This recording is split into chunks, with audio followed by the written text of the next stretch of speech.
Two quick things before we jump into this podcast. Number one, this book changed my life. I read this book and I made this podcast almost 2 years ago. I'm reposting it today in case you missed it the first time. If you already heard it, it's worth listening to again.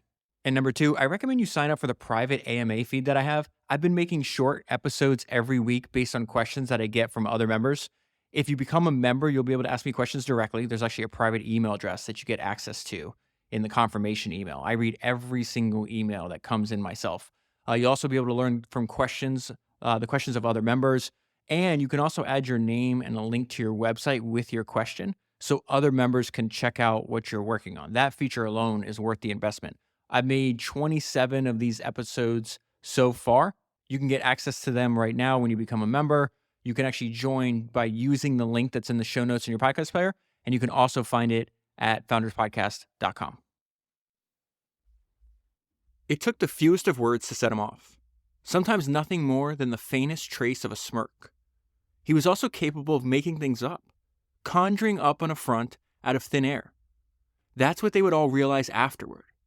He would seize on apparently meaningless cracks or gestures and plunge them deep into his heart until they glowed radioactively, the nuclear fuel rods of his great fire.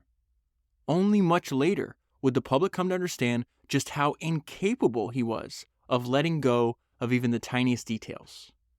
Many observers mistakenly thought that these affronts were laughable things of Michael's own manufacture, little devices to spur his competitive juices, and that he would jokingly toss them aside when he was done with them, after he had wrung another sweaty victory from the evening.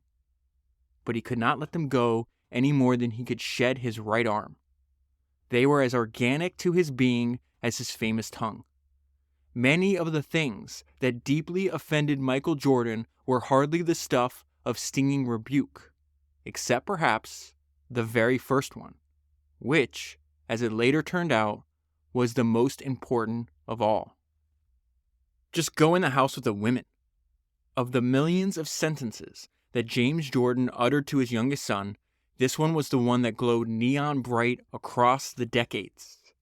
His father's mean words had activated deep within some errant strain of DNA, a mutation of competitive nature so strong as to almost seem titanium. Years later, during the early days of his NBA career, he confessed that it was his father's early treatment of him and his dad's declaration of his worthlessness that became the driving force that motivated him. Each accomplishment that he achieved was his battle cry for defeating his father's negative opinions of him. Michael paid him back again and again by achieving so much in a life that his father could never hope to grasp. That is what offspring of disapproving fathers often do. Without even realizing it, they lock in on an answer and deliver it over and over, confirming that they do not need to just go in the house. And they continue to confirm it even after the father has gone to dust, as if they are unconsciously yelling across time in an argument with the old man. That was an excerpt from the book that I'm going to talk to you about today, which is Michael Jordan, The Life, and it was written by Roland Lazenby. Remember that part about his father for the end, because the end of the book brings that story full circle. So before I jump into the book, I'm going to tell you why I wanted to do this book. One, I would say I've looked up to Michael Jordan since I was a little kid. He's probably, if I look back, he's probably the first hero I ever had. And so I had a deep personal interest in learning more about him. But also, I've come across recently, I was thinking about you come across these deals that people or individuals are able to obtain for themselves in their life and career that almost seem impossible to believe. And so we've seen a few examples of these over the last couple of weeks. Coco Chanel. She went from orphan to the richest woman in the world by the time she died. Part of her doing that is signing a deal where she got 2%, 2.5%. I can't remember if it was 2% or 2.5% of gross sales, worldwide gross sales for all the Chanel perfumes, which is one of the most commercially successful products ever created. That gave her an income, if it was adjusted in today's dollars, she was getting paid this starting in the 1940s.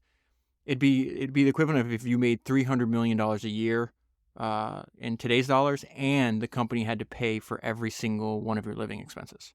Another example of this that's hard to believe is that Steven Spielberg gets 2% of all ticket sales at Universal theme parks. So without having to do anything else, that's estimated to bring him about $50 to $75 million a year. And then you have Jordan, which we'll talk about today, the Jordan brand. He gets 5% of gross sales for the Jordan brand. The most recent numbers I found was $3.6 billion a year in sales, which would mean he makes about $180 million. He made $180 million. And so I just want to bring that to your attention because it's just a reminder that, life is unpredictable. Coco started out as an orphan. Steven Spielberg started out as a 17-year-old kid trying to get an internship on Universal lot. And as Jordan says in the book and in interviews, he just started out as a poor country boy from Wilmington, North Carolina. And there's a sentence in the prologue that I think speaks to just how unbelievable life can be. And it's a quote from Jordan. And he says, "Sometimes I wonder what it will be like to look back on all of this, whether it will even seem real." And so I want to stay in the prologue. There's a bunch of just one-liners that I think will prompt a lot of thoughts. The note I left myself on this one is, this is a one-sentence summary of Michael Jordan. His competence was exceeded only by his confidence.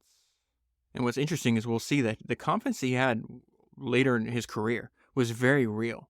The confidence he had when he was in high school, maybe even early days of college, a lot of that was just him hyping himself up to convince himself. To some degree, you could say it's a false confidence, to convince himself that he can compete with the very best. So he had this fake external confidence that acted as fuel and covered up internal doubts. Another line for you, and the note I left myself is, this is something I want to copy. I was on the phone with a friend of mine having a conversation about what I was learning in this book, because he's a huge Jordan fan as well. And when I talked about Jordan having this trait that I'm about to read to you, he's like, this is something that I'm extremely interested in hearing about. This is something I'm extremely interested in copying. He says he worked at his game, and if he wasn't good at something, he had the motivation to be the best at it. And the method he used for improvement was a complete and utter dedication to practice, which is another main theme of the book that I'm going to talk about a lot about, because I think there's so many parallels between the how Jordan prepared for his basketball career that we can use in our work. In fact, I started reading another book on him, and he talks about that in the prologue of this other book I have, where it's just the same approach I used for basketball, I used to approach to building the Jordan brand. It's the same thing. Another trait that he had was the fact that he was very interested in seeing what is the limits of my potential. And so it says, mostly he tested himself. It seemed that he discovered the secret quite early in his competitive life. The more pressure he heaped on himself, the greater his ability to rise to the occasion. And finally, one more thing from the prologue. It says, I'll read my note to you after I read this. Tex Winter, who worked with Jordan longer than any other coach, said he had never encountered a more complicated figure. He is a mystery man in an awful lot of ways, and I think he will always be, maybe even to himself. And so the note I left myself on this page is, after reading 700 pages about him, I feel this way too. I've talked to you about this in the past, that one of the great things about reading biographies is, you're spending, in some cases, I spent 30 hours reading this book. This is a gigantic book. I wish you could see how many notes I have. It's insane. But normally when you get to the end of that kind of experience, you feel you know the person, or you have an idea of who they are. I don't feel I know who Jordan is. I know about his drive, his competitive spirit. I know about the traits that I want to emulate and use in my own career. But Jordan, the person, is still very misunderstood, even to me, and an enigma. So not only did I read, so let me tell you how I prepared for this podcast too. Before I sat down to speak to you, I read close to 700 pages. Took probably over 100 notes on the book. I also rewatched the 10-part series, the documentary that's on Netflix, called The Last Dance, which covers mainly Jordan's last year, but it also gives an entire overview of his career and his early life. It's a 10-hour documentary. And then what I did is, because a lot of people talk about his retirement, his induction into the Hall of Fame, his speech. I watched that speech twice, and then I found the transcript and I read and took notes on that as well. So I'm going to combine notes that I have on all three of those things, and hopefully by the end of this, you have a good understanding of Jordan's approach to not only his basketball game, but then his business that has, made him, I think the estimate is almost $2 billion so far by the time he signs with Nike in 1984. So let's go to his early life. Let's go to a famous story of his where he gets cut. It's really, he's playing high school basketball. He wants to make the varsity team. He's 15 years old at the time, and he doesn't make it. So Another myself is lazy and unmotivated about things he is not interested in, but obsessed with his one goal. So it says the 15-year-old boy who pinned his hopes on trying out for the high school varsity basketball team in the fall of 1978 was a far cry from the supremely confident Michael Jordan the world would come to know. So that's an echo of what I was saying earlier, how I think the confidence he has in later life, no doubt, that is extremely real. But I think he had a false sense of confidence that he actually used as fuel, as a way to convince himself that he can do this. So he says, and he hated, so they're talking about the fact his mom and dad would talk about he had no interest in ever having like a job. He was completely obsessed with sports and being as good at baseball and basketball as he possibly could, but he wouldn't go out just to do things to make money like his other siblings would. So he says he hated working, making no effort to do anything to earn extra money. It was clear to his father that Michael would do anything to avoid anything that resembled effort. That's the laziest boy I've ever seen, James Jordan would say time and again. If he had to get a job in a factory punching a clock, he'd starve to death. And that's a surprising sentence because he's known for his legendary work ethic. And it says, and now we see that it's not that he was lazy, it's just that he wasn't interested. Yet that laziness magically disintegrated when it came to sports. If it involved a ball in the air, a contest to be settled, the switch came on. In his adolescent mind, Michael figured maybe he could be a professional athlete. That was really about the only thing that interested him. And so that's another main theme of Jordan's life, singular. He has one goal. I want to be a professional athlete. Once he gets to the NBA, he still only has, then he switches to another goal, but it's not multiple goals. He has one goal when he gets to the NBA. I want to win as many championships as possible. And the way he looked at it was, I can't be the best player I can be if I'm not focused on just one thing. There's actually a scene about this in The Last Dance. I took a screenshot, and now I made it my home screen on my phone. And it says a guy that was totally focused on one thing and one thing only. And so now we get to the experience of where he does not make the team. And this, again, what they said in the beginning, he uses every single slight. Everything is motivation, and he never forgets. He's got like the memory of an elephant. The realization of his defeat fell on him like a boulder that day. He walked home alone, avoiding anyone along the way. I went to my room and I closed the door and I cried, Jordan later recalled. For a while, I couldn't stop crying. And so this is the first example of many examples of pain. As I'm reading this book, as I'm watching the documentary, it's amazing how often not only Jordan, but also his teammates talk about the pain they went through. You have physical pain of obviously the sport, but the emotional pain is really what I was trying to focus on, of constantly trying to achieve a goal, coming up short, having to fall down, to dust yourself off, to pick yourself up. It really reminded me of what the founder of Four Seasons says. And ever since I read that, that's founder's number 184, if you haven't gone back and listened to that episode. But Izzy Sharp, the guy that founded Four Seasons, there's just a line. It's amazing. You know, you read hundreds of, I guess, tens of thousands of pages, and just how a random one sentence will stick in your mind and you'll never forget it. And he talked about, you know, how difficult it was building up, you know, one of the most premier luxury brands in the world. And he says excellence is often just a capacity for taking pain, the ability to experience it, go through it, and keep going. So eventually Jordan makes the team. This is something that comes up over and over again. It's in the book, it's in the documentary, it's in his speech into his induction to the Hall of Fame. It's that time is the best filter and you should study the greats, which is exactly what you and I are doing right now, right? And so it says young Michael had begun taking note of the pro games on TV. Later, thanks to the rise of ESPN, the televising of NBA games became omnipresent, and Jordan's own play would spawn a generation of young players attempting to imitate his game.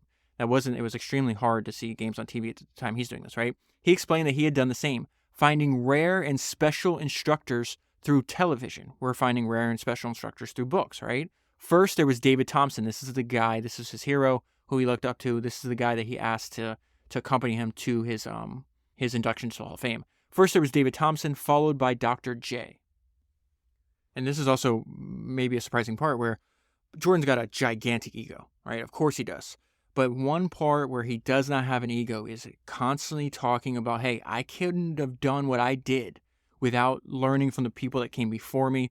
And he has, later in the book, I'll give you, towards the very end, he's talking about Kobe Bryant in 2008. And there's this interview in the book where he talks about that. Like, he's very contrite is not the right word. He's just, there's no ego involved. He's like, of course, stop saying that Kobe's copying me. We all copied somebody. In everything I've seen with Jordan, everything I've read about him, he's constantly talking about learning from and respecting the people that came before him. So this is just a sentence, even at he's still in high school, and he's extremely driven. And it says, at each step along the path, others would express amazement at how hard he competed. At every level, he was driven as if he was pursuing something that others couldn't see. And then while it's still in high school, we're going to see that he makes a mistake. He eventually smartens up, though. He understands that teams win, not individuals, and that you have to manage your ego. And so he's talking about, since the team didn't want me, I didn't want them to win. And so he says, I wanted them to lose to prove that I could help them. That this is what I was thinking at that time. You made a mistake by not putting me on the team, and you're going to see it because you're going to lose. That experience brought Jordan face to face with his own selfishness for the first time. It would be one of the dominant themes of his career, learning to channel the tremendous drive and ego of his competitive nature into a team game. And so one of the things that helped Jordan smarten up is that every single person, from the high school coach, his college coaches, his professional coaches, his trainer, they talk about that Jordan, surprisingly, they're meaning surprisingly to people that don't know him, is the fact that one of his best attributes was the ability to listen. And we're going to see that right here. He goes up to this coach. He's still in high school. He says, but what impressed me was what Michael said when Bobby introduced me to him. Mr. Gibbons, what do I need to do to be a better player? He's a junior in high school when this is happening. This reminded me of something that I heard the Nick Saban, the coach of Alabama's football team, say one time that was really interesting, and I think applies definitely to Jordan. And he was talking to his team. He says, average players want to be left alone. Good players want to be coached. Great players want the coach to tell you the truth every day on every play because they want to be perfect. This is Michael reflecting on the preparation and what he was doing and trying to get better, because they're talking about the difference between sophomore year and junior year. They could not believe how much he progressed. Same thing from junior year to senior year, and his college coaches said the same thing. And so what he's about to tell us here is really you have to find what gives you that extra motivation. So he says, whenever I was working out and got tired and figured I ought to stop, I'd close my eyes and see that list in the locker room without my name on it. And that usually got me going again. And this is one of his high school coaches remembering Jordan's approach to his teammates. So this is something that's talked about over and over again. The fact that he was extremely hard. Some of his teammates would describe him as a bully. Really, this one sentence he's about to say here reminded me of what Steve Jobs told us, that you should be a yardstick for quality. Some people are not used to an environment where excellence is expected. Where excellence is expected. That's a fantastic thought. Nobody had ever had this kid's drive, even in high school. He took pride in his defense. Mike was, at this point in his life, he's known as Mike Jordan. Mike was furious if his teammates didn't play good defense in practice. And so dedication to practice is something, it's going to be one of my main takeaways from this book that I'm going to think about constantly. This is still Jordan at 17. What he's about to say here reminds me of Arnold Schwarzenegger, what he taught us, that if you seeing your goal in your mind helps you see it in person. So it says at 17, he had a clear notion of what he wanted, and he wasn't reluctant about expressing it publicly. My goal is to be a pro athlete. And so we see he's deadly serious about that goal. This is a description of high school Jordan as he is getting recruited to play college ball. The coach would later recall that Jordan kept sneaking back into succeeding groups for more work. Okay, so we're still right before Jordan goes to college. This is what I'm about to describe to you. I'm going to tell you the story real quick. Jordan later refers to this story that I'm about to tell you. He says, it was the turning point of my life. That is a crazy sentence when you think about his life, right? So what's about to happen is he's going to test himself against better competition. And this helps him realize, wait a minute, I'm good at this. I'm really good at this. And so he's going to go to this thing called the 5-star camp. Remember, he's just he describes himself as a poor country boy from Wilmington, North Carolina at this point. He may be good at a small high school in North Carolina. He doesn't know he's never been tested against the greatest competition. Okay, so that's about to happen here. So it says the result was that the unknown player from Wilmington, still something of a mystery to the Carolina coaches, was headed to 5 Stars Pittsburgh 2 camp to see how he stacked up against other players from across the country. And these are players, it says, who had actually made their varsity teams as freshmen and sophomores, which Jordan obviously didn't, and distinguished themselves. And check out this sentence. The conventional wisdom was that the best young players had already been identified. Conventional wisdom is we already know who the great players are. Jordan's not on that list. And so this is what Jordan says about this time. I was so nervous. My hands were sweating, he recalled. I saw all these All-Americans, and I was just the lowest thing on the totem pole. Here I was, a country boy from Wilmington. And right away, all the spectators, the coaches are like, who is Mike Jordan? Who is this guy? They call him something I never heard of before. They call him a one-possession player, which means that all you have to do is see them once. And then this is the effect on Jordan's own confidence.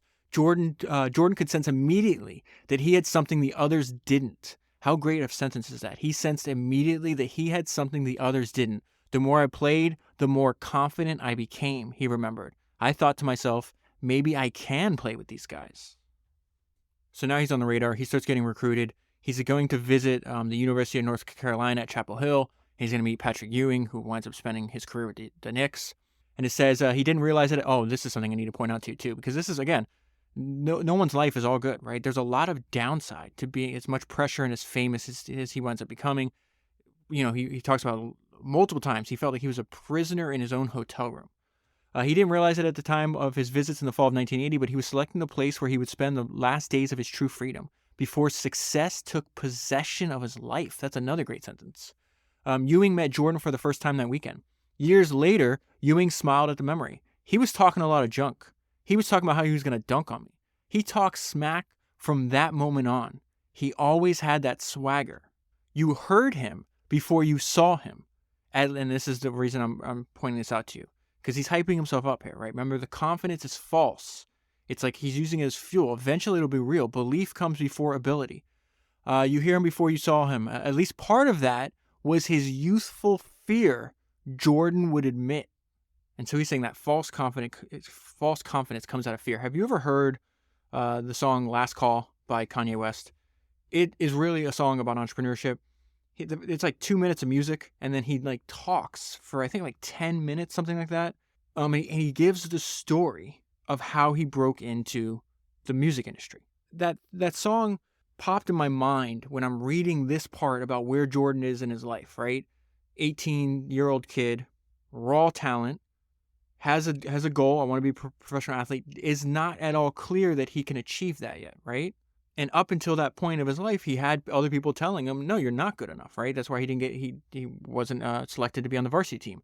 So there's just a few lines from Last Call I want to pull out here because I thought this was very interesting. There is a direct parallel between, I think, the confidence, the egotistical confidence that Kanye West definitely has, and that Michael Jordan definitely has, right? And now both of them, it's very real confidence, but at the time it probably wasn't. And so in this line, Kanye's talking about, they think I'm just a producer, but I want to be a rapper as well. I can be an artist. I can make my own music. And so he's going around to all these different record labels. This is before Jay-Z signs him.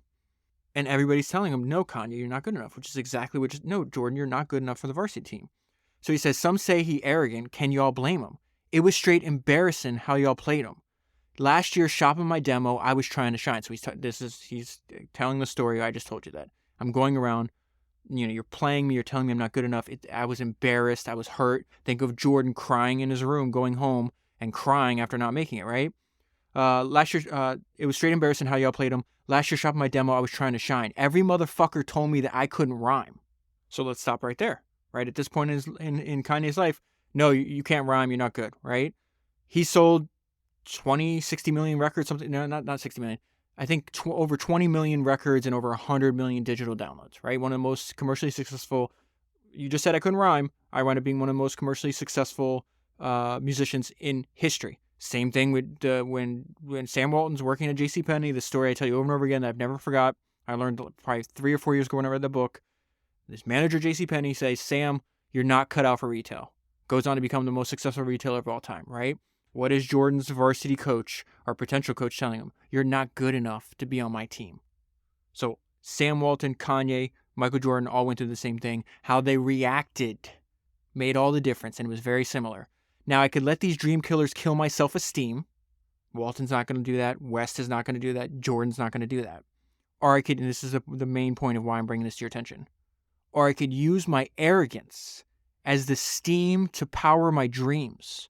I use it as my gas, so they say that I'm gassed, but without it, I'd be last, so I ought to laugh. I really do believe, based on what I read in this book and what I've learned spending, all these hours studying Michael Jordan, I feel at the very beginning he used his arrogance, his his false arrogance, as the steam to power his dreams. And once his belief in himself once his skill level matched his confidence, there was no turning back, and there was just going to be no denying or no stopping Michael Jordan. This is a little bit about the progress he's making playing college ball, and this is going to be maybe bizarre to you, but again, I think of everything new I read. I think in terms of all the stuff I've read up until this point, right? So what Michael Jordan is about to say here is going to be very similar to what we learned from Edwin Land, right? The founder of Polaroid.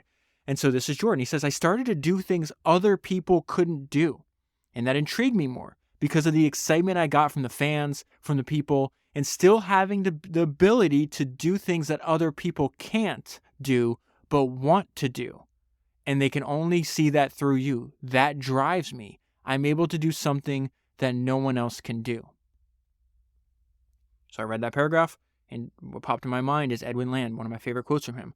My motto is very personal, Land said, and may not fit with anyone else. Don't do anything that someone else can do. And so now we have another coach talking about what Jordan learned from, he winds up losing. They thought they were going to win the championship in high school, and they wound up losing their last game. And so the coach is talking about that, describing why these events are important in Jordan's life and understanding him, right? You've got to understand what fuels that guy, what makes him great. He took the pain of that loss. For most people, the pain of loss is temporary. He took that loss and held on to it. It's part of what made him. This is so Jordan, again, one-on-one, very unique, but what he went through, what he experiences, the way he reacts to things is not. There's a couple examples that pop to my mind. There's a talk on YouTube where the Lakers invited The Rock, Dwayne Johnson, to give him a talk. And the name of the talk, or the theme of the talk, is Remember the Hard Times. And he talks about what keeps him. They're like, why the hell are you making so many movies? Like, you're already wealthy. Like, why are you working so hard when you've already, you built an empire, you're wealthy beyond belief? And so he thinks about the time where he got cut, not only from, he winds up losing his spot. There's a whole, I'm not going to go, I'll give you brief summary here, but it's probably a 15-minute talk, something like that. Where he talks about losing his spot in college, not making the NFL, then getting cut from the Canadian Football League and having $7 in his pocket. That's what he named his company for. And he just says, I always, I start my day, remember, my back is always against the wall. And so the fact that I never forget the hard times makes me not take my foot off the pedal. This is something we saw back on Founders number 116, the founder of Seagram's, Sam Bronfman. He might have been a billionaire in his day. This is the guy that started Seagram's, this gigantic alcohol company. And in that biography I read of him, his daughter is telling the story. 30 years after this happened, Sam Bronfman, sitting in a mansion with his family, literally shuddering at the thought of having to go to, his family was so poor, of having to go to school with holes in his clothes. That thought didn't leave him 30 years later. And the reason I bring this up and I try to tie all this together, because if it's motivating for me, it's motivating for other people. I'm sure it's motivating for you. The best description of this that I've ever found came from the first autobiography James Dyson wrote, Against the Odds. And he talks about that. He says, throughout my story, I will try to return to Brunel, that's Isambard Kingdom Brunel, his hero, and to other designers and engineers to show how identifying with them and seeing parallels with every stage of my own life enabled me to see my career as a whole and to know that it would turn out the way it has. And so the point there is Dyson went through this. Jordan, you're going to have to go through periods of pain. Jordan went through it, The Rock, Samuel Bronfman. And in Jordan's case, he's telling us, use that pain. And The Rock said the same thing. Sam's saying the same thing. Use that pain as fuel. So now Jordan arrives to college, 18-year-old kid, and we see something that he does for the next 20 years of his career. The total immersion into the fundamentals. And later, when he gets to view how other NBA players approach their craft, he's shocked about how lazy they are. Understanding that they're not practicing as much as he is, they're not working on the fundamentals, and I think it also gives him a boost of confidence. It's they have no idea. I think later on he says something like, They have no idea of like the work the game requires. I have a quote on that, so we'll get to that in the future. Michael Jordan arrived on the North Carolina campus in the fall of 1981 to find that he was about to play for a very different kind of coach. This is Dean Smith, legendary college basketball coach. Michael refers to him multiple times, and in this other book I have on him as his second father. And so it says the next stage of Jordan's journey brought a total immersion into the discipline of the sport. When you come out of high school, you have natural raw ability, Jordan once explained. No one coaches it. When I went to North Carolina, it was a different phase of my life. Knowledge of basketball. He's downloading knowledge of basketball on rebounds, defense, free throw shooting, and different techniques. And so just a random sentence I want to pull out here for you because I thought this relates to something I've heard Michael say in other interviews. So one of the most heavily recruited college basketball prospects is like a year or two ahead of Jordan was this guy named Ralph Sampson. And he like made the cover of Sports Illustrated a bunch of times. Like he was as unknown as Jordan was, Ralph Sampson was known, if that makes any sense. So listen to what he says here. It's fantastic. Ralph Sampson reflected on Michael Jordan, this force that had upset all of his best laid plans and monumental expectations. This next sentence is the most important part. No one had seen him coming. And so in this interview, Jordan said something that I have saved on my phone forever. And he talks about, everybody after he retires, or even when he was towards the end of his career, it's like, oh, this guy's the next. They would name all these other basketball players. Some of them even had names as Baby Jordan. Younger guys, they're saying, this is the next Jordan, this is the next Jordan. And this is what Jordan said about this, which I think ties into what Ralph Sampson just told us, that no one had seen him coming. This is what Michael Jordan says. Don't be in a rush to try to find the next Michael Jordan. First of all, you didn't find me. I just happened to come along. And this is the most important part. You won't have to find that next person. It's going to happen. Okay, so let's go to his greatest skill. Remember, freshman. I'm pretty sure he's still a freshman here. Yeah, I'm pretty sure. Okay, yep, he is. Okay, so this is on the ability to listen, to take in helpful information and apply it. Easily the great, and he doesn't have a monopoly on this skill. That's something you and I can do, right? Easily the greatest reason Jordan was successful in those first months at Chapel Hill was his ability to listen. To his coaches, his capacity to be coached was his single most impressive attribute, beyond even the 18-year-old's spectacular physical gifts. Dean Smith asserted, I had never seen a player listen so closely to what the coaches said and then go and do it. And I love this anecdote. It's in the book, but it's also in The Last Dance. Even so, Jordan's approach was not perfect. He's 18, of course. How it's impossible that it'd be perfect, right? Jordan's occasionally casual effort had raised a red flag. When Roy Williams challenged him on it, Jordan replied that he was working as hard as the others, which prompted Williams to reply that if he wanted to accomplish great things, he had to work that much harder than the others. Previous in this conversation was Jordan telling Williams that he wanted to be the best, right? He wanted to be the best player. So it says, and this is the result. Williams was struck afterward by the fact that it only took one conversation with Jordan. No one would ever outwork him again. My greatest skill was being teachable, Jordan later observed. I was like a sponge. And that's also made me think, it's like why I'm constantly pushing, encouraging other people to read as many biographies as you can, spend as much time as you have doing this, because it's a form of listening, right? You're having a one-sided conversation. There's a tweet I saw one time, I saved on my phone, and it says, I learned more from speaking with others than reading is complete nonsense. The smartest people in the history of the world have distilled their life's work into a few hundred pages. No, a 30-minute conversation with your buddy won't teach you more. And I think the whole point is there, the main point is the smartest people in the history of the world have distilled their life's work into a few hundred pages. When you pick up that book, you're having a one-sided conversation and you can't talk back. You are forced to listen. Jordan just got done telling us that his greatest skill was listening, the ability to be teachable and to act as a sponge and absorb it all. So now let's go to his second year in college. The first year they win the championship.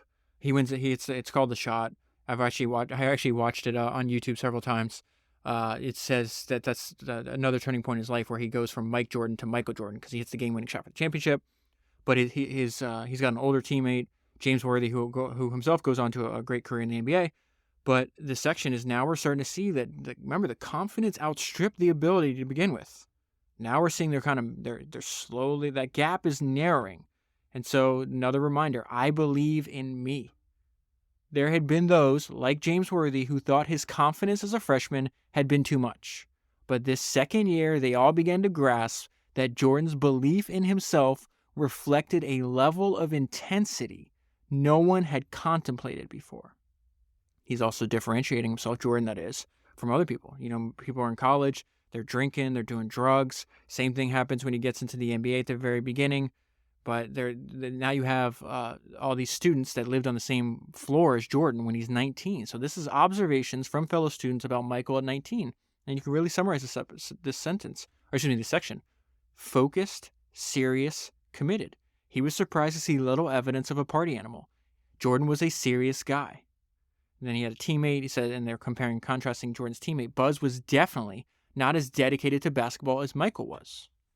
Buzz is getting distracted by partying, by girls, by everything else that you would expect from a college athlete, right? The impression I got was that he was so committed, he wouldn't allow himself to be sidetracked. Even at that age, he knew he wanted to be the best, and he knew the pitfall, and he wasn't going to fall into it. He seemed very sure of himself, sure of what he wanted to do, and nothing was going to stop him. And this is what Jordan said, I have a dream to play in the NBA. And so one of these guys was one of the people that lived on his floor. His goal after college was to go to, be in movies and work in Hollywood.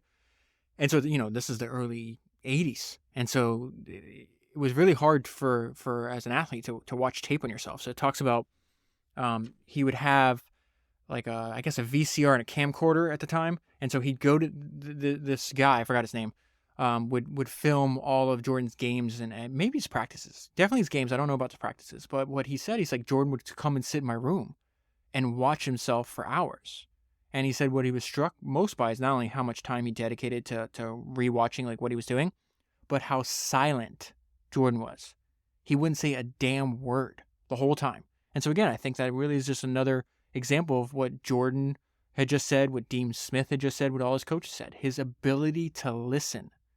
The game is speaking to him, and he's sitting there and shutting up and taking in that information and using that information to improve in the future. The end of the year, they wind up coming up short. They don't win the championship again. And so we see two traits that wind up staying with him for the rest of his career, still to this day, if you hear him talk. And so it says, number one, he hates losing, and number two, that he demands excellence from his teammates. Regardless, Jordan plunged into a deep funk at the abrupt end of the season. I felt a bitter taste in my mouth, he said.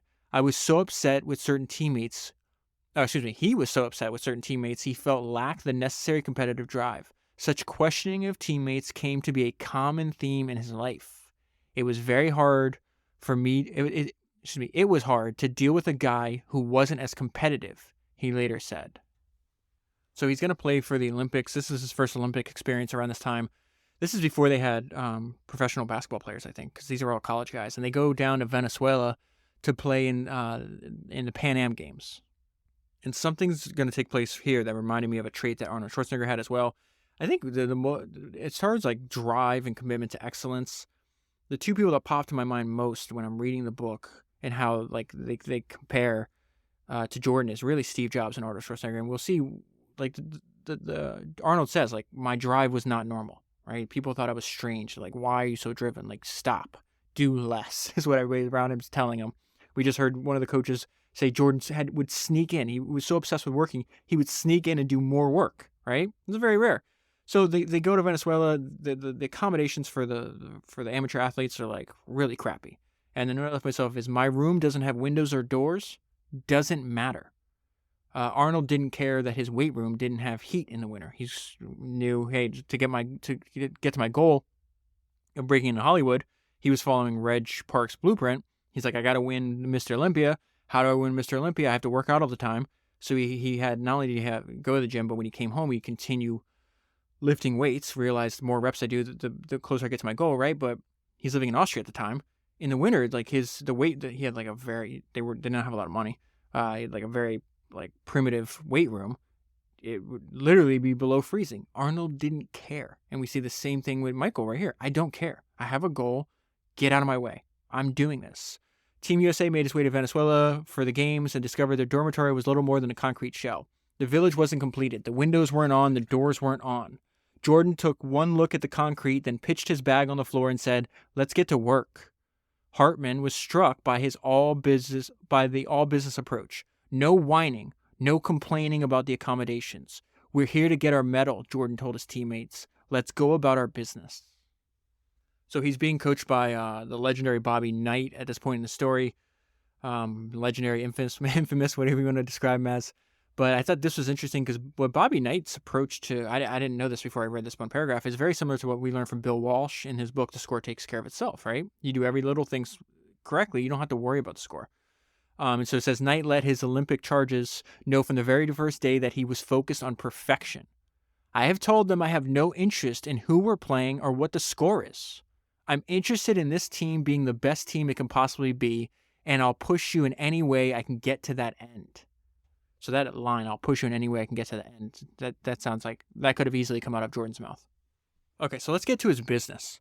And we'll see the business that is now paying him $180 million a year, and who knows where that's going to go in the future, right?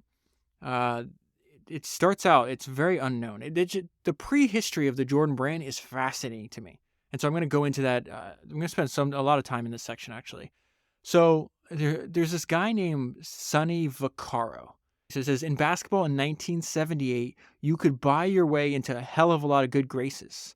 And Sonny Vaccaro would transform Nike into living proof of that axiom. He was a guy from the streets.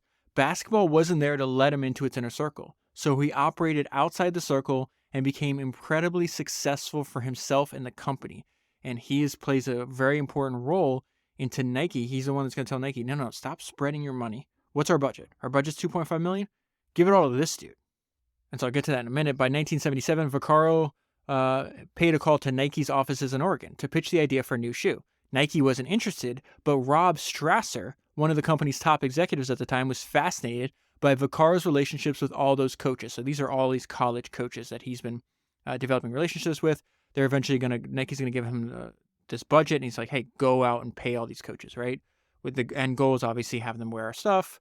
So it says they were fascinated by his relationships with all those coaches. Other Nike bosses wanted to have the FBI run a background check on Vaccaro, but Rob would have none of it.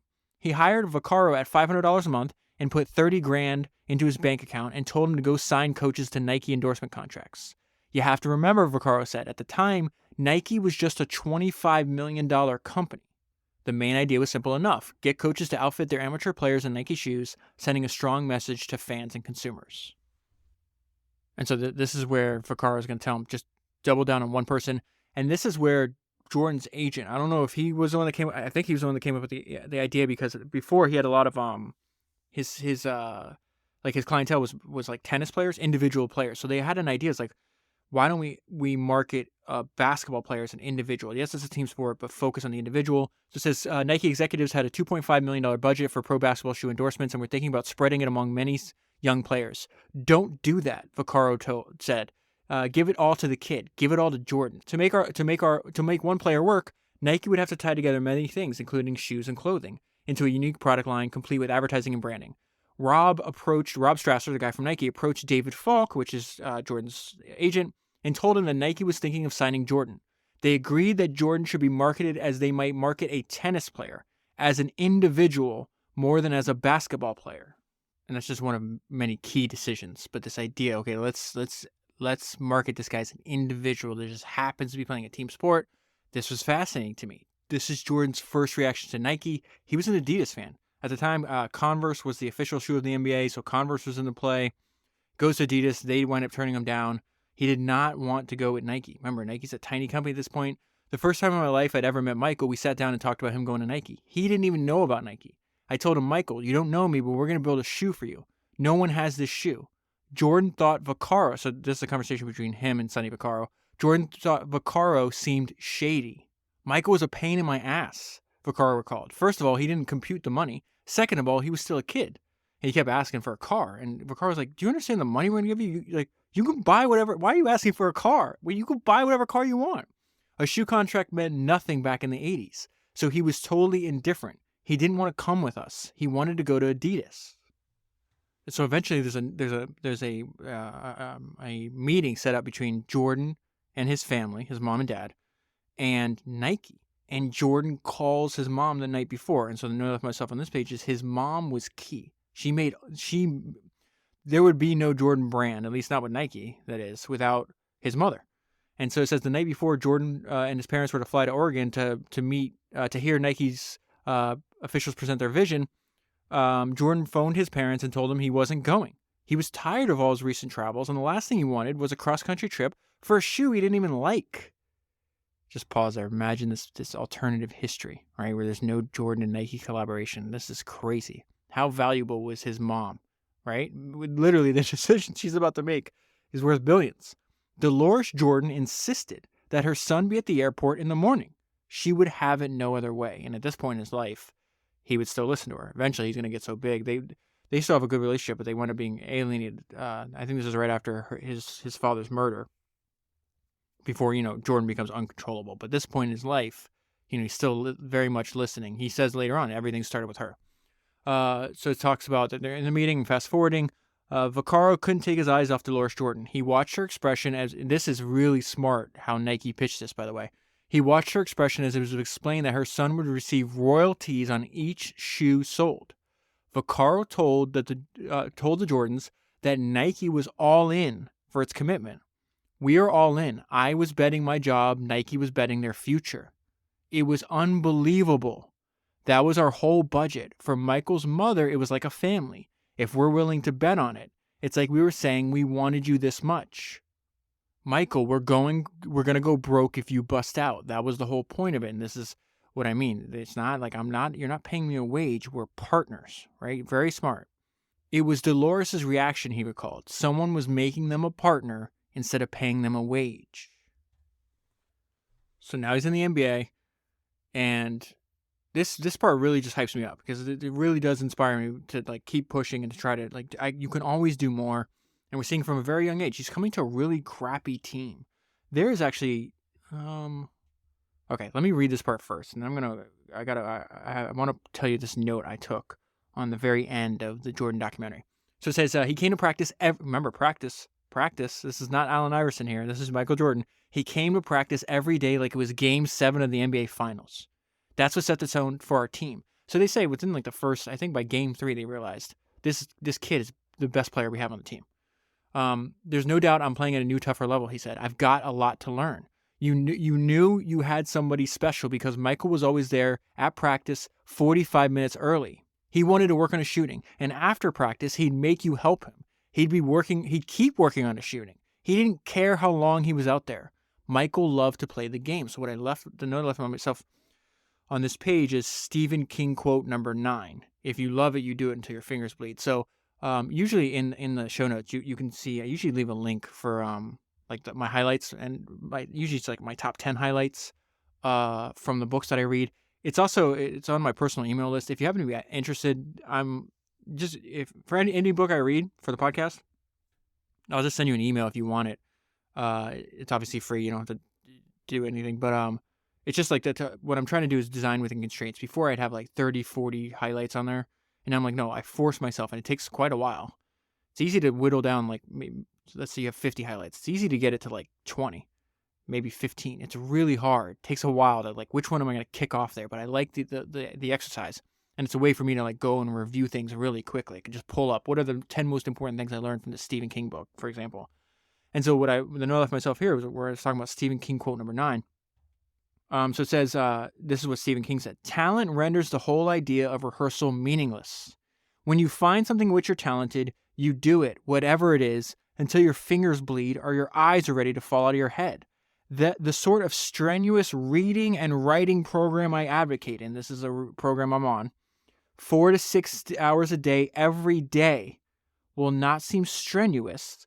I'm doing the reading part, not the writing part, obviously. 4 to 6 hour days every day will not seem strenuous if you really enjoy doing these things and have an aptitude for them. So that's exactly what we're seeing for Michael Jordan as a rookie. I'm showing up to practice 45 minutes early. When I'm in practice, I'm practicing like it's Game 7 of the NBA Finals. And then when it's over, I'm pulling in coaches and teammates and saying, teach me more, teach me more, teach me more. And so the notes, I also took extensive notes on the Jordan documentary. And so he's talking about, he says this in the last episode. And I really think of especially the last sentence here. So he's comparing and contrasting. He wins his last title in 98, wins his first one in 91. So now we're in like 1984. So he's got 7 years of struggle before he gets there, right? So this is Jordan talking. In 91, I was young, full of energy, and hungry.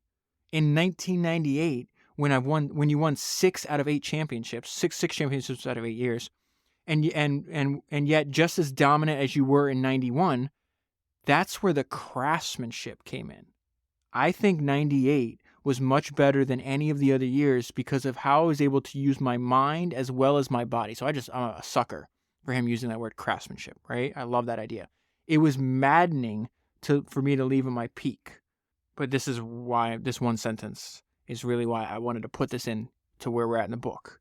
Because we're in what he's going to call a shitty team, right? We're in that part, right? But it's just really motivating because it talks about the power of one individual, the power of a formidable individual. We went from a shitty team to one of the all-time best dynasties. All you needed was one little match to start that whole fire. And I love that sentence that he said, one little match to start the whole fire, and I love that they put it at the end of the documentary too. He right now, this guy that's showing up 45 minutes before practice, playing like it's Game 7, listening and doing extra work, he is that little match, that one person that's going to start a gigantic fire, and that fire is going to be one of the all-time great dynasties. And so he comes right out the gate. He's going to win Rookie of the Year, but I'm going to go to the business part. This is the best advertising you could possibly ask for. At the time, the NBA had this rule where you could only wear, it says the league's guidelines called for players to wear white shoes. So the first Jordan 1 was the famous red and black model that people are still wearing and using today. And so they wind up banning that shoe. And so it says NBA said Jordan would have to pay $5,000 each time he wore the new shoe. Nike immediately phoned Sonny Vaccaro. So this is what Sonny said. Both Rob and Peter, these executives at Nike, said, fuck him. That's exactly what they said. I said, what do you mean? We're going to do without him wearing the shoe on the court? And Strasser quickly decided that no, Nike was going to have Jordan wear the shoes anyway, and that the company would pay his fines each night. The NBA could not have handed a better marketing platform to Nike. When you tell the public that something is banned, what does the public always do? Tell them they're not allowed to do something, and they do it.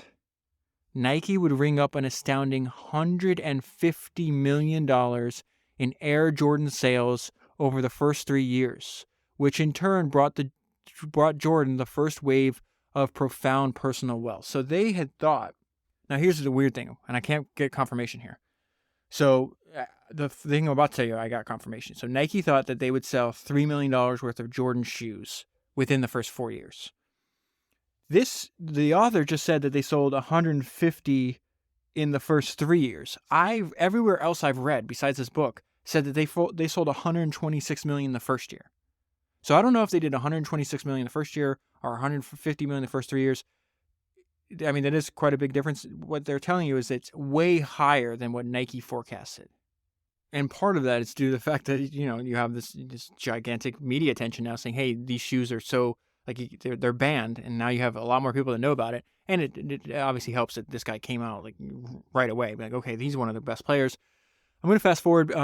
He winds up scoring 63 points in a playoff game, which was a single game record at the time. This is in 1986. So he's been in the league for a few years. But the reason I bring this up to your attention is because after the game, there's a famous quote that Larry Bird, he's playing against the Celtics, Larry Bird, and he says, that's God disguised as Michael Jordan, Bird said afterward. And Jordan, again, a main theme, if you listen to him talk and you read about him, is he really respected those that came before him. He wants to learn from them. He wants to compete with them, right? He wants to, and he wants to be better than them. This is very similar to Steve Jobs. Steve Jobs would idolize founders that came before him. He wasn't worried about, being the richest person. He wanted legacy, like historical legacy. He wanted to be on Mount Rushmore. And indeed, I think in Isaacson biography, it says that he wanted to be like a step above his heroes, right? Jordan, same way. So Larry, at the point that Larry said this, Larry's one of the best, if not the best player in the league at the time. He had 3 straight MVPs, multiple championships, if I'm not mistaken. And this is again, go back to the thing you and I have been talking about, like the difference between real, like false confidence and real confidence. Like you have somebody that's extremely talented, somebody you admire telling you, dude, you're really good at this, right? I earned Larry Bird's respect. To me, that showed me I was on the right track. That was the biggest compliment I had at that particular time. Okay, so he's a fantastic player, one of the best players in the league, getting all-star games, scoring championships, all this other stuff, but they're not winning, right? They're not winning. Like, this is where he realizes that it goes back to Jordan being smart. Doesn't mean he's going to come along easily, but he understands, like, I'm a single person cannot win the game. I've got to come up with a different philosophy. So this is going to be an intro to Text Winner. Text Winner. I don't know why I could just call him Text. Text Winner. And this is going to be the architect of the system that the Bulls use to win their championships. Phil Jackson and Tex continue to use this for the Lakers after Jordan retires. But let me read my note to you first, because I think this will actually be beneficial, right? Because what's happening here is like the stuff you and I can do, right? So there's 4 things I'm going to tell you about Tex. 1, he looked at an existing industry differently than other people. Okay? Very important. Number 2, he was able to innovate as a result of that difference. Number 3, he developed his own philosophy on work. And number 4, Jordan's response to this. Jordan said, Tex taught me a lot about basketball. I loved him. That is a quote from, I think that's a quote from his Hall of Fame speech. So let's go into this. And this is about the triangle. They call it the triple post and the triangle. I'm going to just call it the triangle, okay? In his late 60s at the time, so Jordan's this young, aggressive kid. He was probably, how old is he? 23 maybe? 20, somewhere around there. So it says in Texas in the 60s. In his late 60s, Winter had more than 4 decades of first-rate coaching experience. Other people in basketball scoffed at Tex Winter as some sort of oddball. Winter's offense was not just X and O's, and he liked to point out, but a system, a philosophy for playing the game, complete with an entire set of related fundamentals. Tex was focused on detail in a way that no other pro coach even considered. Tex was a very obstinate, aggressive man. He believed in the triangle. That was his gospel. He wanted it installed. So he's not the head coach. I think this might be Doug Collins. This is a coach. Eventually, he's going to get pushed out. Jerry Krause really believed in Tex Winter. And Jerry Krause is the GM of the Bulls. And kind of the villain in The Last Dance. But it says Winter believed he had been hired to teach. So he taught wherever possible, with the sort of frank, direct feedback that most players had not heard since middle school.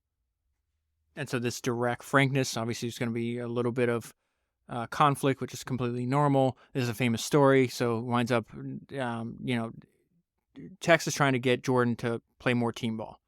And so it says as Jordan walked in, and Jordan at this point in his career, he's dominating the ball, scoring at will, does really well during the regular season, maybe even at the beginning of the playoffs, but they can't beat a team, right? If you're an individual, you can't beat a team. So it says as Jordan walks up the floor, Tex told him, there's no I in team. Jordan looked at Winter and replied, yeah, but there's an I in win.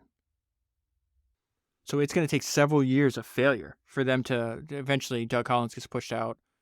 Phil Jackson's in.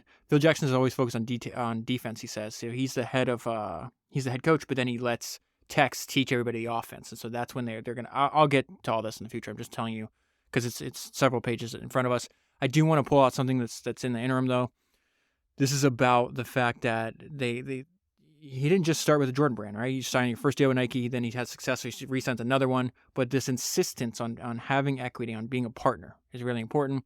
As Michael's getting more and more attention, he sells, of course, more shoes. And so he's starting to build the foundation of which will eventually be his future billion-dollar empire.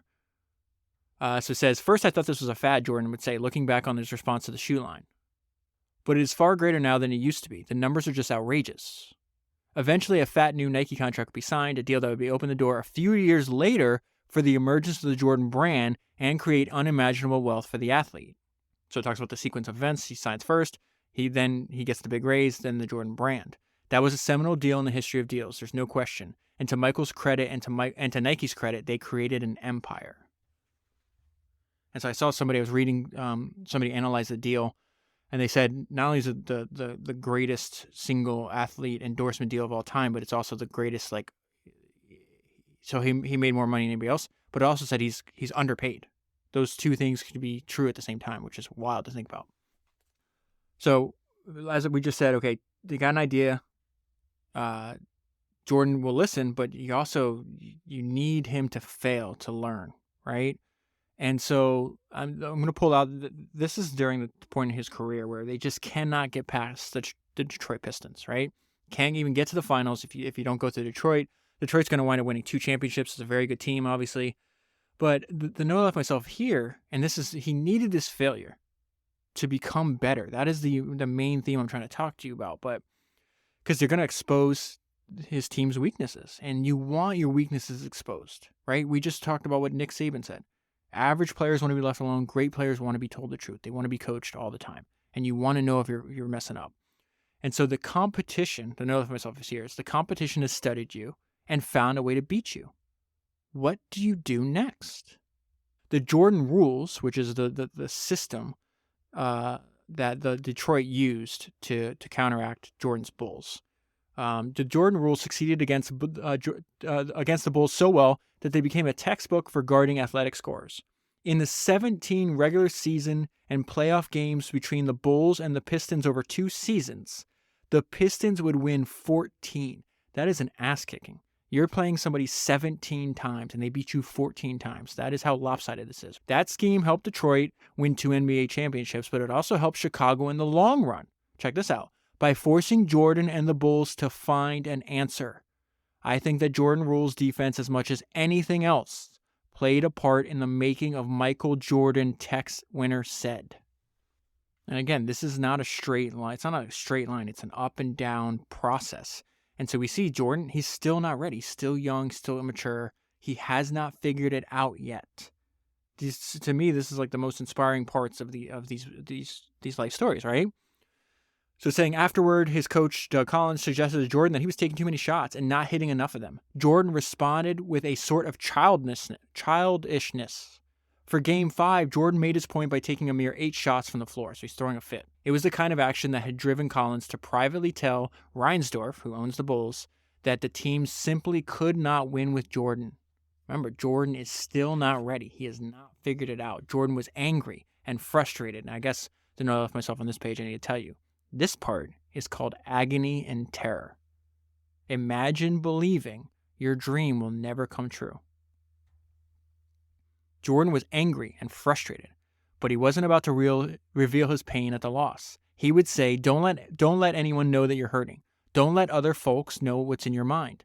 You know as much about them as possible, but for them to know more about you is to give them an edge. He hid his frustrations. He hid his sadness. He hid his disappointments and his agony. The Pistons would go on to claim their first title, and the Bulls would face yet another bout of recrimination, turmoil, and change. And check out this quote here. For a while, it looked like we were never going to get past them. And so Krause makes the decision, even though Doug Collins got them to the Eastern Conference Finals. They won a bunch of games. Who ends up letting them go at the end of the season? Puts in Jackson. This is the first smart move by Phil. And this is his first idea as the new head coach. I brought in Phil and we talked philosophy. The first thing he said is, I've always been a defensive-oriented guy. I'm gonna turn the offense over to Tex, and I'm gonna run the triangle. So Phil's an interesting guy, and I might read his autobiography too because I think it's fascinating. But this is I got to bring this up because it's in the book and it's in the documentary, and I have notes on both. So I want to talk to you about this because this was actually surprising. I think the first time I might have missed this when I watched The Last Dance. I actually think Kobe was the one that brought this to my attention. Because Kobe noticed this about Phil Jackson and the Bulls, and he said that you would notice when you're watching the games, like whether they were up 20 or down by 20, they were unbothered.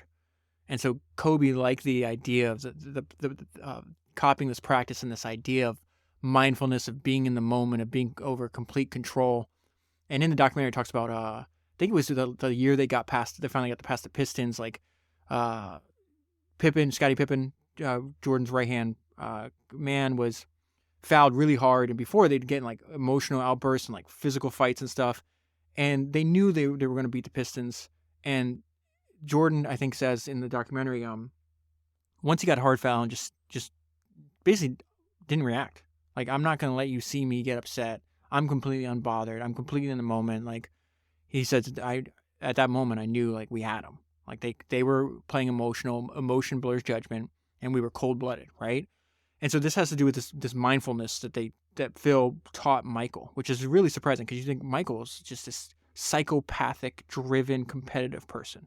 Kobe being too, and yet they both adopted this mindfulness. It's like a derivative of Zen Buddhism. Let me read this to you, and I'm going to go to the last episode of the documentary as well.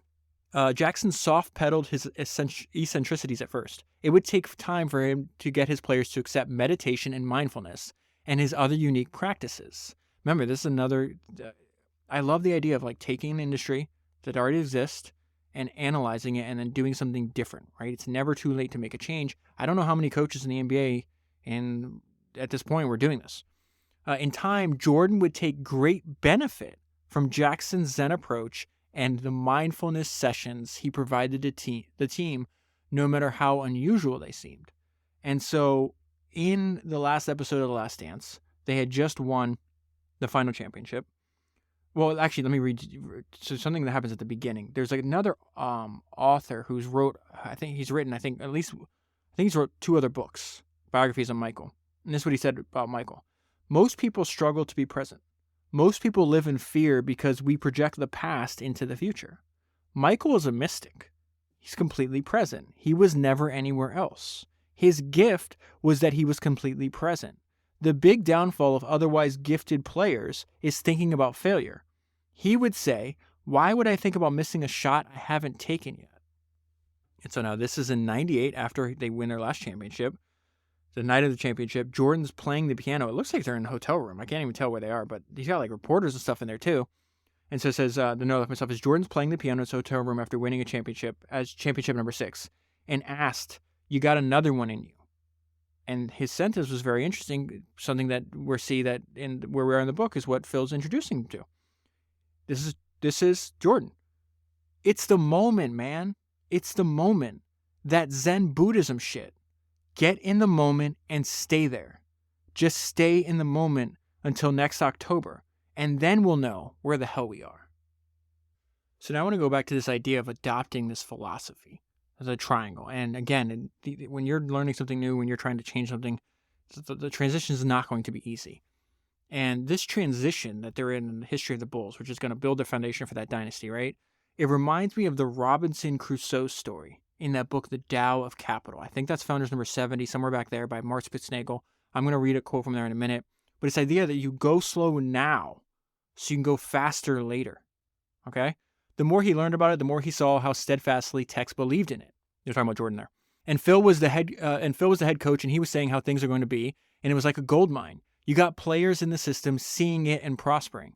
But that took much selling by Jackson and months with the team under Tex Winter's instruction. The transition was not easy. Some observers sense an atmosphere bordering on mutiny over Jackson's first 2 seasons as Jordan's frustrations built. Making these changes would require much patience. So from Jordan's perspective at this point, it could seem like we're going to step backwards, right? We're going slower on purpose, but we will go farther and faster in the future. The operative phrase became that Jordan was going to have to learn to trust his teammates. Later, Tex would look back and marvel at Jackson's determination to stick with the offense and his persuasiveness with Jordan. They didn't know it at the time, but they were embarking on the most remarkable era in pro basketball history. Rooted in the great discipline Jordan and his teammates began developing that first year. Their philosophy, their system, made Jackson's Bulls unlike any other team in the NBA. It didn't happen all at once. He started to see that over a period of time as the concepts built up. And so what do I mean about that? So the Tao of Capital, the central theme of that book is the roundabout, the main point. And yeah, I've read that book so many times. I've listened to some chapters. The chapter on conifer trees, I think it's chapter number 3 if I remember correctly. Can't remember how many times I've listened to that. I still don't even think I understand it completely. I definitely don't understand it like the author does, right?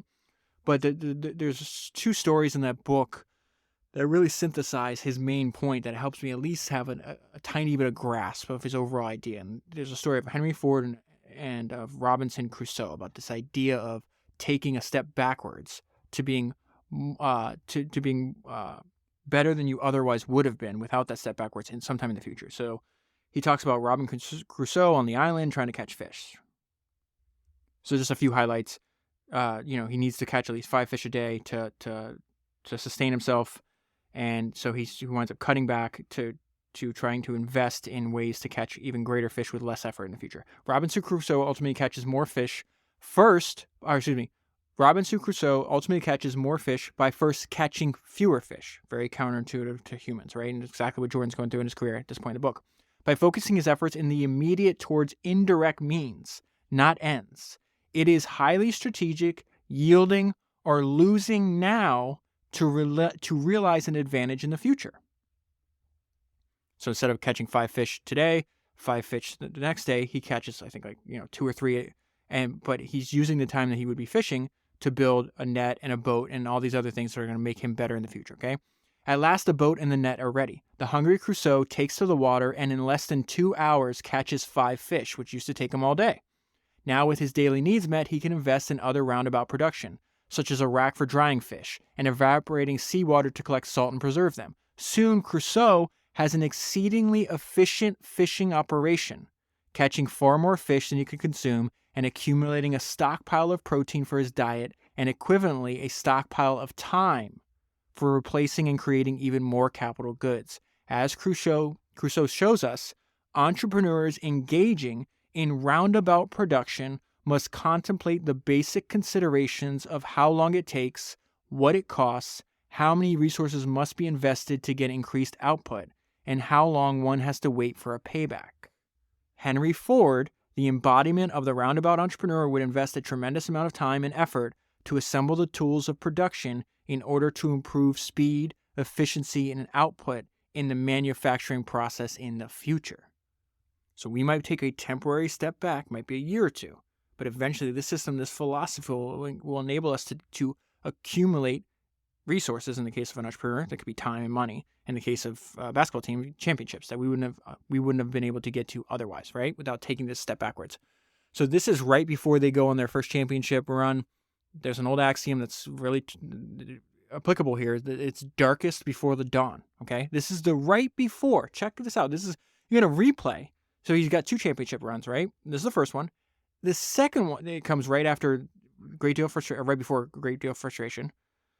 Same thing's going to happen in the second championship run. All right, so it says, furious with his teammates, Jordan cursed them yet again at halftime, then sobbed in the back of the team bus afterward.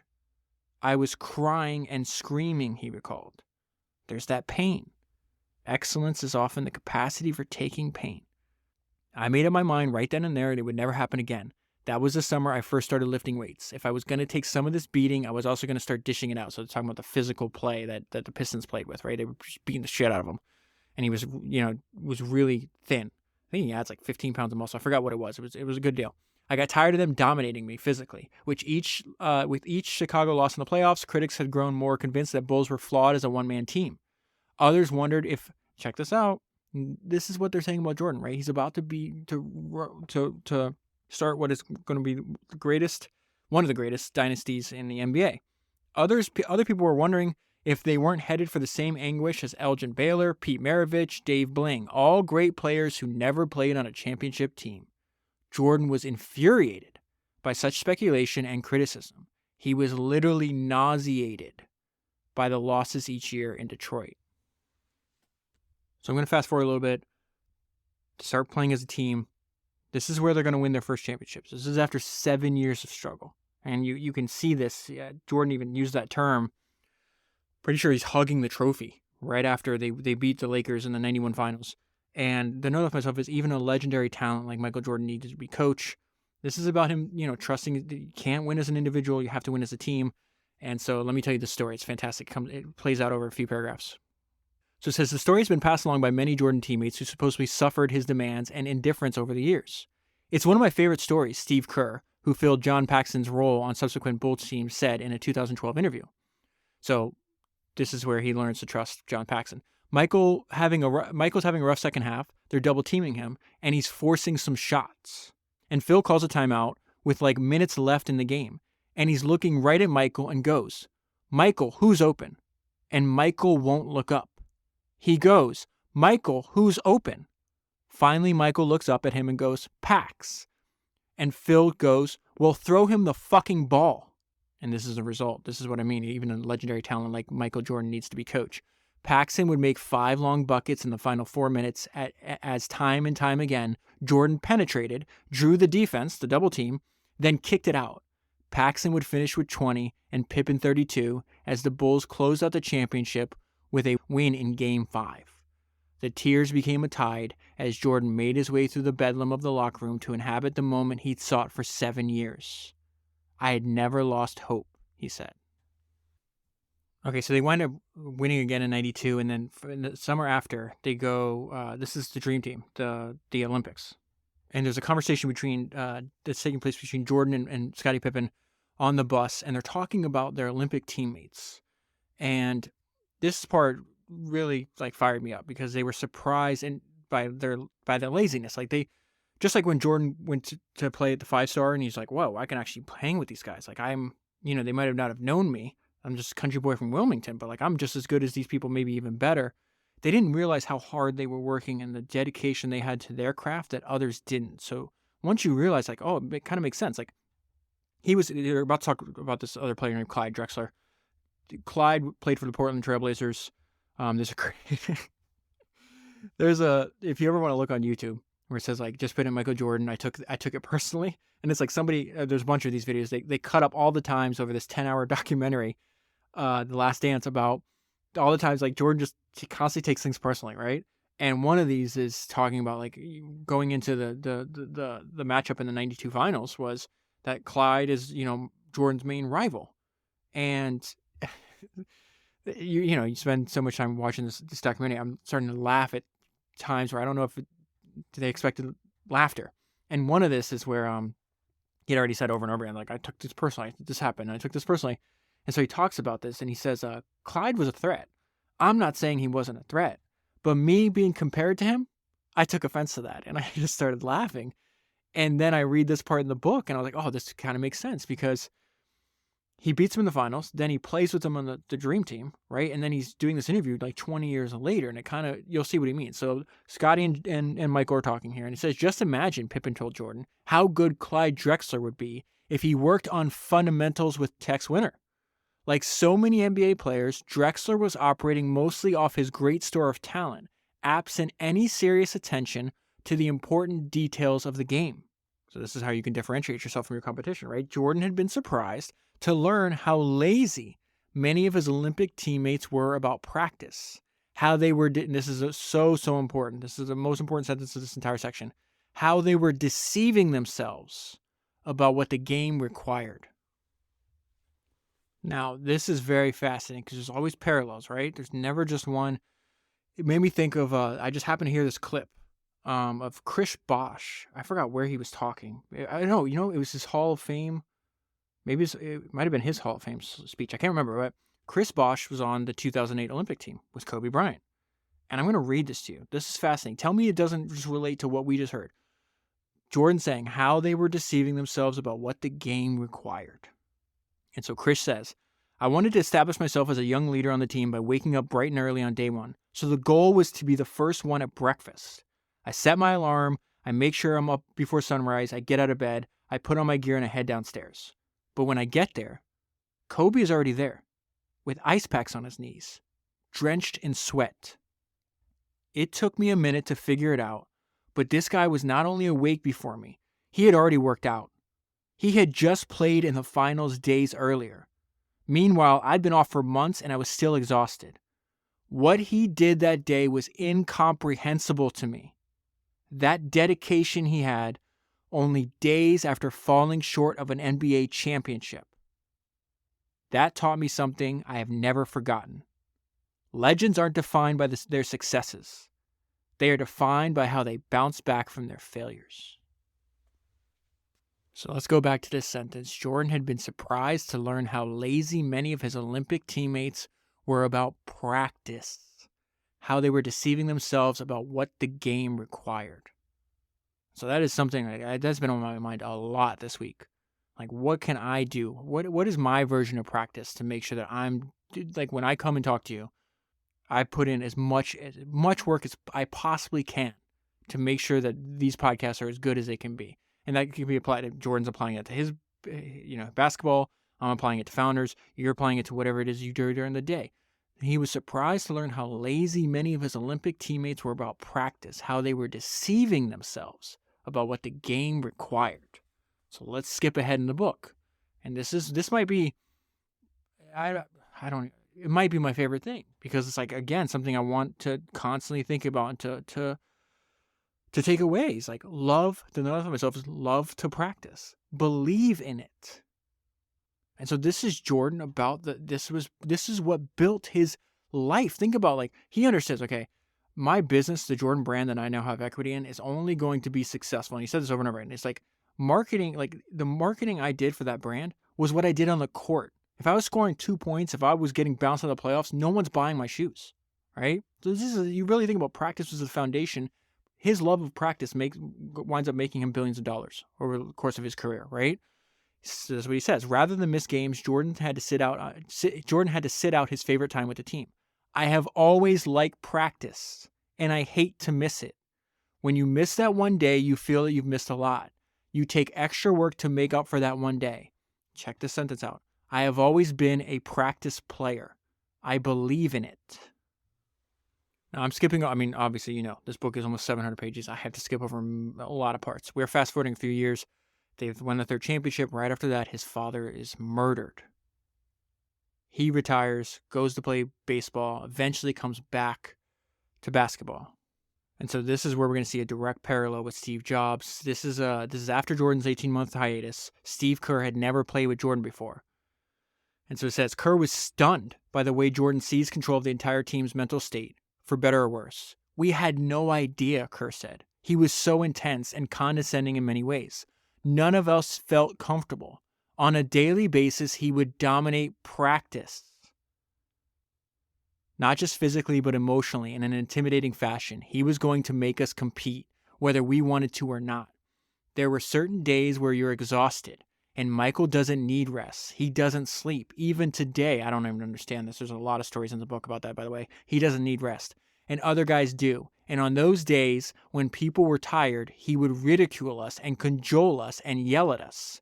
It was tough. It was very hard to deal with.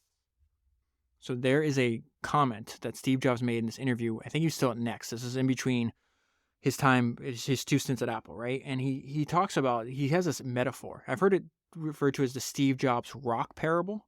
So he's got a metaphor for teams working on a product that they're passionate about. It's very similar to Michael Jordan's approach, right? So he says, this is Steve talking. There was an 80-year-old man that lived up the street from me. This is a young kid at the time it's happening. One day he showed me a dusty old rock tumbler. We took regular, old, ugly rocks and some liquid and powder and put them in the tumbler. He said, come back tomorrow. The next day we opened up the can and we took out these amazingly beautiful polished rocks. The same common stones that had gone in, through rubbing against each other, creating a little friction, fighting, creating a little noise, had come out these beautiful polished rocks. It is through a group of incredibly talented people bumping against each other, fighting, working together. They polish each other. They polish the ideas. So that metaphor of that, you're going to have conflict in great teams that are trying to do things that are difficult. Steve Jobs had it at Apple. Jordan's having it. Steve Kerr just told us Jordan's having it in practice constantly. It's the same idea. So he's coming back, but he had been playing. He came back towards the end of the season. They only had like a few weeks before the playoffs, if I remember correctly. And they, he's not in shape. He hasn't had an entire season to go with the team, so he winds up losing. And this is what I mean about the darkest before the dawn. Right before the second three-peat, same thing's happening. I watched this on YouTube too, where Nick Anderson on Orlando Magic winds up stealing the ball at the very end and steals the ball from Jordan, passes it. They wind up basically Jordan lost the game for his team, right? And he talked a lot of junk. He's like, number 45, because Jordan came back wearing 45, is not number 23, Anderson said afterward. And so it says it was a profoundly humbling moment for Jordan. He gets the ball stolen from him half court by Nick Anderson. We had the game won, and then we go on to lose that series. His last title was in 93. So he goes 2 full years without feeling like he's on top of the world. Failing his team had bruised his outsized pride. For years, he had taken the Bulls' fortunes on his shoulders and lifted them with brilliant performances in front of millions of adoring witnesses. Now, it was his fall that was on display. And so Jordan's trainer is this guy named Tim Grover. I actually listened to his audiobook. He has an audiobook about what he learned from training Jordan and Kobe and other athletes called Relentless. It's an extreme book. If you pick that up, by the way, there's going to be some very surprising, like he's very frank. Let's just put it that way. But Tim told the story. He's like, normally at the end of the season, Jordan would take a little bit of time off and he would tell me when he wanted to meet again. So right after they lose to the Magic, what this just happened, Tim is having a conversation with Jordan. He's like, all right, well, I'm about to take off. Give me a call when you want to meet. And Jordan says, I'll see you tomorrow. And Tim's reaction is like, oh, okay. I'll see you tomorrow then. He's like, I'm not wasting any time in getting better. So he knows he needs to get in basketball shape. You don't get better at something. This is a note I left myself on this page. You don't get better at something by not doing it. And his pride is on the line. That is motivating. I'm the kind of person who thrives on challenges, Jordan said. And I took pride in people saying I was the best player in the game. But when I left the game, I fell down the ratings, down below people like Shaq and Akeem Olajuwon. That's why I committed myself to going through a whole training camp, playing every exhibition game and playing every regular season game. At my age, I have to work harder. I cannot afford to cut corners. So this time, I plan to go into playoffs with a whole season of conditioning under my belt. So not is he fully committed to conditioning and taking care of his body, but we got to take care of our mind and our body, right? And I love that quote that's in Arnold Schwarzenegger's autobiography. It's like the Greeks gave us, he learned it from one of his first mentors. This older guy was telling him, it's like, don't just work out your body, work out your mind. He said the Greeks gave us the Olympics and the great philosophers. You got to take care of both. This is where he starts getting into Zen and meditation. There's a psychologist that's hired by Phil Jackson. This guy's named George. George Mumford, a psychologist and mindfulness expert, taught the players to meditate. In short time, Jordan gained a new level of trust with Mumford and told the psychologist that if he had met him earlier in his career, he might not have spent his life a prisoner in his hotel room. So that comment really stood out for me for two reasons. One, how much of success in life comes down to how we manage our mind, that internal monologue that's constantly messing with us. And then two, Jordan's level of fame can destroy a person. So let's fast forward a little bit. This is Jordan on his leadership. And this, again, is going to echo that Steve Jobs. Be a yardstick of quality. Most people are not used to an environment where excellence is expected. And this is what he says. And he's very, this is a very formidable, hard dude. He's not playing around it by any means. You have a better understanding for me as a leader if you have the same motivation, the same understanding for what we're trying to achieve and what it takes to get there. Now, if you and I don't get along, certainly you won't understand the dedication it takes to win. So I run those people off. I don't run them off with the intention of running them off. I run them off with the intention of having them understand what it takes to be a champion. Remember, he just said these people didn't understand what the game requires, what it takes to dedicate yourself to winning. You have to focus. As a leader, that's what I have to do. That's going through the fucking stages of being on a losing team to a championship team.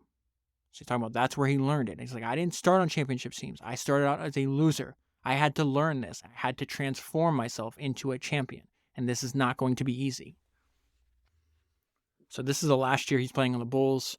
There's an entire chapter when he's on the Wizards. As a Jordan fan, I have to just omit that from my memory. I deny that ever happened, by the way.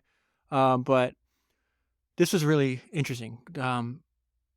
All good things come from compounding, right? And at this point, Jordan has spent multiple decades training, learning, working really hard, being coached constantly. And he says, it is quite possible that no one ever did anything better than Michael Jordan played basketball later in his career. Jordan said that he thought that last year was his best year, the fact that he used his mind and his body, right? There is a quote in The Last Dance that said something like, Michael Jordan was as good as his job as anyone else has ever been at their job. And I think that's why he's worthy of study, right? So a big part in this book and in The Last Dance is the idea that, like, they should have had the opportunity to come back. And you see this, it's very hard to keep high-performing, high-ego teams, companies together. It's just nearly impossible. And so I'm not going to spend too much time on this because I think the documentary does a good job explaining everything. Especially just watch the last episode, and I think the way Jordan left it is just, they should have had the right to come back, right? You didn't have to have And you got, giant egos in the office. You have giant egos in the coaching staff. You have giant egos in the players. Like, it's disappointing to see, but completely understandable, right? So the note of myself is, this is not winning. Winning is winning. And they made the classic mistake of not realizing how good they had it while they had it. So this is about decisions made. Like Reinsdorf, the owner, was always like to win business deals. That's what it means by winning. This is not actually winning. It says Pippen was key to Jordan's success, but Reinsdorf wanted to trade him for cheaper assets. That would allow Reinsdorf to win the deal, but it was hardly a way to treat the best basketball team in history. Conversations with Krause, the GM, and Reinsdorf, the owner, kept turning to how they were going to pivot away from the Jordan era. And this is really the most important sentence to this point. I think kind of sums this up, and maybe a mistake we could avoid in the future. They were so busy leaving it, they failed to comprehend what they had when they had it. And that's built into our nature. There's old sayings, like you don't know what you had till it's gone. Same thing. They were so busy leaving it. That's just another way of saying that. They were so busy leaving it, they failed to comprehend what they had when they had it. One sentence here about Jordan talking about his teammates, the fact that he was just relentless on them. He says, Jordan presented a singleness of purpose that was hard to dent. So let's go back to that screenshot I took. A guy that was totally focused on one thing and one thing only. And that sentence made me think of when I was reading Henry Singleton, the book on Henry Singleton, on the founder of Teledyne. Arthur Rock, which is one of the first venture capitalists and an investor in Teledyne, Intel, and Apple, I think. He said something about Henry Singleton that made me listen to a 60-hour audiobook because of one sentence. And I'll probably read the physical book and turn it into a future episode of Founders, because I think there's a lot we can learn from. But Arthur Rock said, describing Singleton, he's like de Gaulle. Because he's talking about Singleton was obsessed. He has a singleness of purpose like de Gaulle had, and making sure France was free. And in Teledyne's case, and making sure Teledyne was successful, that was Singleton's main purpose, single-minded purpose of Jordan too. Jordan presented a singleness of purpose that was hard to dent. Another quote here from Steve Kerr on Jordan that I thought was fantastic. That's what made him a badass. He wasn't just a talent. It was his understanding of it all. The work ethic, the game itself, the strategy involved. He got it all. He understood it all. And that comes back to what we were talking about at the beginning, like what I was talking to my friend with, about like if he identified what he was weak at and he worked to get better at it. He wanted to have a complete game. So there's a few chapters of this book. Remember, it's a biography. It's not just about his playing career. It talks about like what he did when he retired. He's a young guy, retired now, wealthy beyond means, beyond belief rather. He got a private jet. I want to give you in case you decide to read the book, which I highly recommend you do. I want to give you an accurate assessment of what you're going to run into. Right? There's a lot of crazy stories. This dude was extreme in all aspects of his life, and he essentially retires and just goes on this global partying spree. I mean, I'm just gonna read this. There's a story that happens that takes place in the book over 2 or 3 pages. I'm just gonna read the one paragraph I wrote on it. His post-playing schedule. There's an entire story about him having dinner and drink at a strip club with the founder of BET, who owns the Charlotte Hornets or Charlotte Bobcats at the time, Charles Oakley, his friend and then former teammate, and Mark Cuban. And the story goes on. It's pretty wild. And they wind up, what makes it even crazier is they party until 3 in the morning. I think they leave the club at 2:30, fall asleep at 3, and they meet back up at 5:45 in the morning to play golf the next day. So I don't know I think the only one that bailed was the founder of BT, but I think Mark Cuban showed up, Charles Oakley, and Michael Jordan. So this idea where they just went, they were out partying all night, sleep for 2 hours, and they're up again. He has a relentless schedule. And now what's crazy, it wasn't dedicated to basketball. It was dedicated to golf and gambling and girls and alcohol and just, pure hedonistic debauchery. And so now this is the section I mentioned earlier where they're talking about Kobe Bryant in 2008.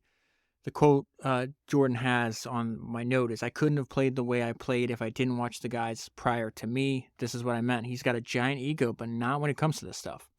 Comparisons of the two players, Kobe and Jordan, routinely generated heated debates on the internet. Frankly, Jordan didn't see what the fuss was about. After all, human behavior is mimetic. Humans copied and aped one another. like every rock band that for decades had sought to be the Beatles or the Rolling Stones, who themselves had derived so much from the great American bluesmen of previous generations. So it's just a way to say everybody learns from somebody.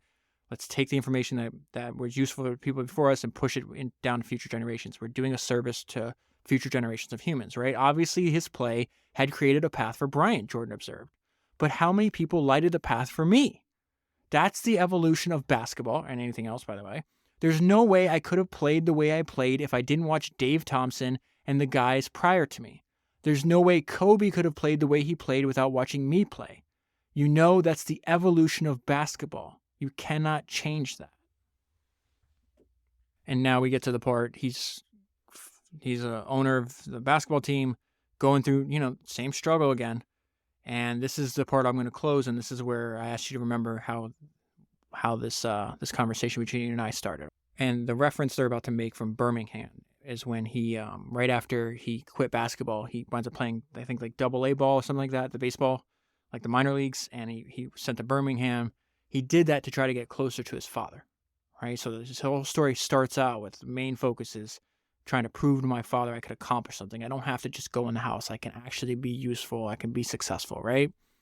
And so he's got there's stories where he's having conversations in his mind, going outside, looking up at the stars in Alabama, and having conversations with his dad that was just brutally murdered. And you see this like something to really cherish the relationships we have and realize the impact we have that goes in both directions. Like if you're a parent, how important you are to your kids cannot be overstated, because you see Jordan as a grown man sitting down and doing interviews for this documentary 25 years after this happened to him, and there's still tears in his eyes.